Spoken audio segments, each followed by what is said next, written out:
സിദ്ധുണ്ടെന്താ ഇങ്ങനെ നോക്കുന്ന? ഇതെന്താ? ഇത് ജ്യൂസ്. അതെനിക്ക് മനസ്സിലായി. ഇപ്പൊ ഇതുമായിട്ട് വന്നത് എന്തിനാണെന്നാ ചോദിച്ചേ. സിദ്ധുവിന്റെ ആരോഗ്യം നോക്കേണ്ടത് എന്റെ കടമയല്ലേ? ഇതേ ടൊമാറ്റോ ജ്യൂസാ. ഹൃദയാരോഗ്യത്തിന് വളരെ നല്ലത്. അതിന് എന്റെ ഹൃദയത്തിന് പ്രത്യേകിച്ച് കുഴപ്പമൊന്നുമില്ലല്ലോ. ഓ, അതും ശരിയാ. എന്തും നേരിടാൻ കെൽപ്പുള്ളൊരു ഹൃദയമല്ലേ? ചന്ദ്രലേഖേ, ഇത് എടുത്തുകൊണ്ട് പോകാൻ നോക്ക്. എന്നിട്ട് ഇത് കൊണ്ടുപോയി പ്രേമിച്ചിക്ക് കൊടുക്കാൻ നോക്ക്. അല്ലെങ്കിൽ ചന്ദ്ര തന്നെ അങ്ങ് കുടിച്ചോ. അങ്ങനെങ്കിലും ഹൃദയത്തിലും മനസ്സിലുമൊക്കെ കുറച്ച് നന്മയുണ്ടാവട്ടെ. ഇത് കുറച്ച് കഷ്ടമാണ് കേട്ടോ സിദ്ധുവേട്ട. ഇഷ്ടപ്പെട്ടിട്ട് എന്തെങ്കിലും കൊണ്ടുവന്ന് തരുമ്പോ ഇങ്ങനെ ചെയ്യുന്നത് ശരിയാണോ എന്ന് ഒന്ന് ചിന്തിച്ചു നോക്ക്. എല്ലാവർക്കും മനസ്സ് സങ്കടമൊക്കെ ഉണ്ട്. ഞാൻ ഈ പറഞ്ഞതിന്റെ പേരിൽ ആരും സങ്കടപ്പെടണ്ട. ഈ ജ്യൂസ് അവിടെ വെച്ചേക്ക്. കുറച്ച് കഴിഞ്ഞിട്ട് വേണമെങ്കിൽ ഞാൻ കുടിച്ചോളാം.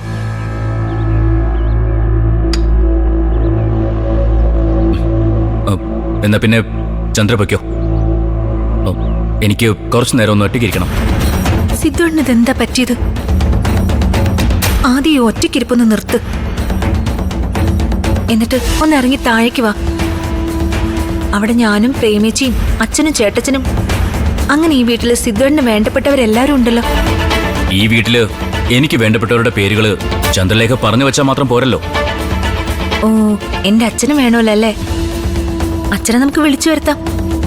ചന്ദ്രയ്ക്ക് ഇപ്പൊ എന്താ വേണ്ടത്? സിദ്ധുവേട്ട, നമ്മൾ ഒരേ പ്രൊഫഷനിൽ വർക്ക് ചെയ്യുന്നവരാ. പരസ്പരം എല്ലാ കാര്യങ്ങളും അറിയുകയും ചെയ്യാം. പക്ഷേ സിദ്ധുവേട്ടൻ പ്രിയപ്പെട്ടവരായി കരുതുന്നവരെ കുറിച്ച് സിദ്ധുവിന് പൂർണ്ണമായ ഒരു അറിവുണ്ടോ? അതിന് ചന്ദ്രയെ പറ്റി എനിക്കങ്ങനെ കൂടുതലായിട്ട് എന്താ അറിയാവുന്നത്? എന്റെ ജൂനിയർ ആയിരുന്നു, പഠിക്കാൻ മിടിക്കുമായിരുന്നു. അതിനുശേഷമുള്ള കഴിഞ്ഞ വർഷങ്ങളിൽ ചന്ദ്ര എവിടെയായിരുന്നു, എന്തായിരുന്നു എന്നൊന്നും എനിക്കറിയത്തില്ലല്ലോ. ഒരു സുപ്രഭാതത്തിൽ ചന്ദ്ര എന്നെ വിളിക്കുന്നു. വീണ്ടും പഴയ സൗഹൃദം തുടരുന്നു. അതൊക്കെയല്ലേ സത്യം? ഓ, എന്ന്. പക്ഷെ എനിക്ക് ചോര മണക്കുന്ന ശവത്തിന്റെ ഗന്ധമുള്ള ഭൂതകാലമൊന്നും ഇല്ല. ക്ലീനാ എന്റെ പാസ്റ്റ്. എനിക്ക് മനസ്സിലായില്ല. മനസ്സിലാകാഞ്ഞിട്ടല്ല, സിദ്ധുവേട്ടൻ അങ്ങനെ നടിക്കുന്നതാണെന്ന് എനിക്കറിയാം. ഒരുപാട് തവണ സിദ്ധുവേട്ടൻ എന്നെ നോവിച്ചിട്ടുണ്ട്. അല്ലെങ്കിൽ സിദ്ധുവിന്റെ വാക്കും പ്രവൃത്തിയും എന്നെ നോവിച്ചിട്ടുണ്ട്. ഒന്നും സിദ്ധുവേട്ടൻ മനഃപൂർവ്വം ചെയ്യുന്നതല്ലായിരിക്കും. അങ്ങനെ ആശ്വസിക്കാനാ എനിക്കിഷ്ടം. പക്ഷെ ഒന്ന് ഞാൻ പറയാം, ആ ദേവികയെ ഇനിയെങ്കിലും അകറ്റി നിർത്തണം. അല്ലെങ്കിൽ അത് വലിയ അപകടത്തിലേക്ക് പോവും. എന്തപകടം? അവരെ ചുറ്റിപ്പറ്റി എന്തെല്ലാം ദുരൂഹതകളാ ഉള്ളത്. ഇനി അവരെ സഹായിക്കാൻ നിന്ന സിദ്ധുവിന് അത് ദോഷം ചെയ്യും. എനിക്ക് ദോഷമൊന്നും വരാതെ ഞാൻ നോക്കിക്കോളാം.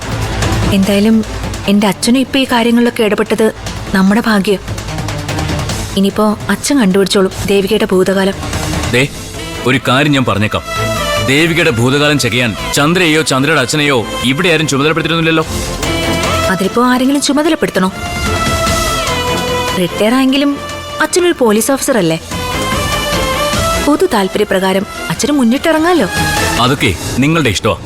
പക്ഷേ മറ്റാരെങ്കിലും തരുന്ന സർട്ടിഫിക്കറ്റ് വെച്ചിട്ടൊന്നും അല്ല ഇതുവരെയും ഞാൻ ദേവിക അളന്നിട്ടുള്ളത്. ഇനി അങ്ങോട്ടും അത് അങ്ങനെ തന്നെ ആയിരിക്കും. ചന്ദ്ര തൽക്കാലം ചെല്ല്. ആ ചന്ദ്രേ, ആ ജ്യൂസ് കൂടി കൊണ്ടുവയ്ക്കോ. എനിക്ക് ഈ യൂറിക് ആസിഡിന്റെ പ്രോബ്ലം ഉള്ളതുകൊണ്ട് ഞാൻ ടൊമാറ്റോ ജ്യൂസ് കുടിക്കാറില്ല. ഓ, അത് ഞാൻ അറിഞ്ഞില്ലല്ലോ. പെട്ടെന്നാണോ പുതിയൊരു ഭയം മനസ്സിൽ വന്നത്? അങ്ങനെയെങ്കിൽ അങ്ങനെ. ഒരാള് കഷ്ടപ്പെട്ട് ഉണ്ടാക്കിക്കൊണ്ട് വന്നത് ഞാൻ എടുത്ത് കളയുന്നതിനേക്കാളും നല്ലതല്ലേ തിരിച്ചു കൊണ്ടുപോകുന്നത്?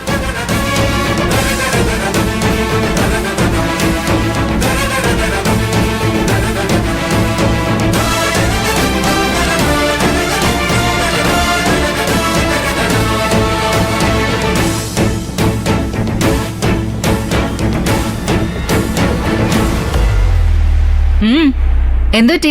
അവൻ ജ്യൂസ് കുടിച്ചില്ലേ? ഇല്ല, വേണ്ടെന്ന് എന്നെ കൊണ്ട് തിരിച്ചടിപ്പിച്ചു. ആഹാ, അത്രയ്ക്കായോ? അയ്യോ, ഇനി അതിപ്പോ ചോദിക്കാനൊന്നും ചേച്ചിയമ്മ പോണ്ട. പിന്നെ ചോദിക്കണ്ടേ? അവനെന്താ തക്കാളി ജ്യൂസ് തൊണ്ടേന്ന് അങ്ങോട്ട് ഇറങ്ങത്തില്ലേ?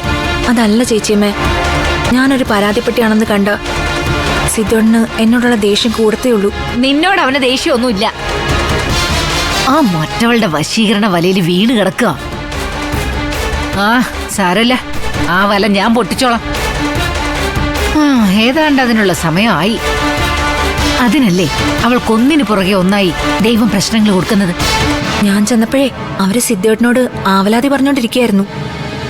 സിദ്ധേട്ടന്റെ വക ആശ്വസിപ്പിക്കലും ഉപദേശവും. അവരൊരു ഉപദേശി. മോളെ, ഞാൻ നല്ലൊരു ബുദ്ധി പരിപാടി പറഞ്ഞുതരട്ടെ. എന്നതാ ചേച്ചിയമ്മേ? മോളും മോളുടെ അച്ഛനും വിചാരിച്ച നിഷ്പ്രയാസം അവളെ പൂട്ടാൻ പറ്റും. പൂട്ടി അകത്തിടാൻ പറ്റും. എങ്ങനെ? ആ ശരത്തിന്റെ ഏട്ടന്റെ ആത്മഹത്യയില്ലേ, അതൊന്ന് കുത്തിപ്പൊക്കണം. ദേവിക്ക് ഒതുക്കാനുള്ള കാര്യമായതുകൊണ്ട് അവര് നമ്മുടെ കൂടെ നിന്നോളും.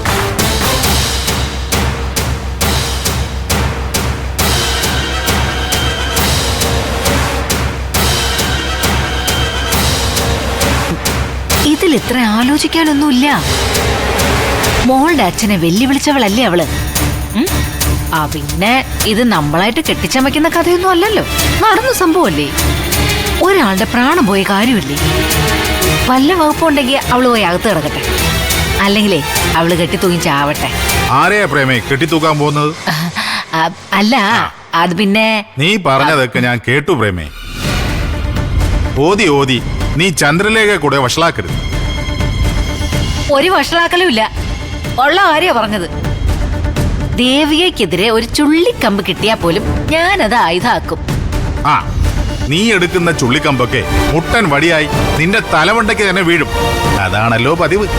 അല്ല ചേട്ടച്ച, ചേച്ചിയമ്മ തെറ്റായിട്ടൊന്നും പറഞ്ഞില്ല. എന്നാലും ആ ദേവിക കാരണം ഒരാൾ മരിച്ചെന്നറിഞ്ഞപ്പോ എന്റെ മോളെ, ഇതൊക്കെ മോളുടെ കേട്ടറിവല്ലേ. ഇവള് കേട്ട കാര്യം ഇത്തിരി ഗ്രാവിറ്റി കൂട്ടി മോളോട് അവതരിപ്പിച്ചു, അത്ര തന്നെ. അല്ലെങ്കിൽ ഞാൻ എന്ത് പറഞ്ഞാലും ചെയ്താലും നിങ്ങൾക്ക് പിടിക്കില്ലല്ലോ. ഇഷ്ടമല്ലാത്ത അച്ചി തൊടുന്നതെല്ലാം കുറ്റം. അച്ചി നല്ലത് ചെയ്താൽ നായരങ്ങിയിരിക്കും. അല്ലാതെ അച്ചിയുടെ ചെണ്ടക്കൊട്ട് തുള്ളുന്ന കുഞ്ഞിരാമനല്ല ഞാൻ. നിങ്ങളൊരു പണശിരാജ. അയ്യോ, ഇനി ഇതിന്റെ പേരിൽ വഴക്ക് വേണ്ടായേ.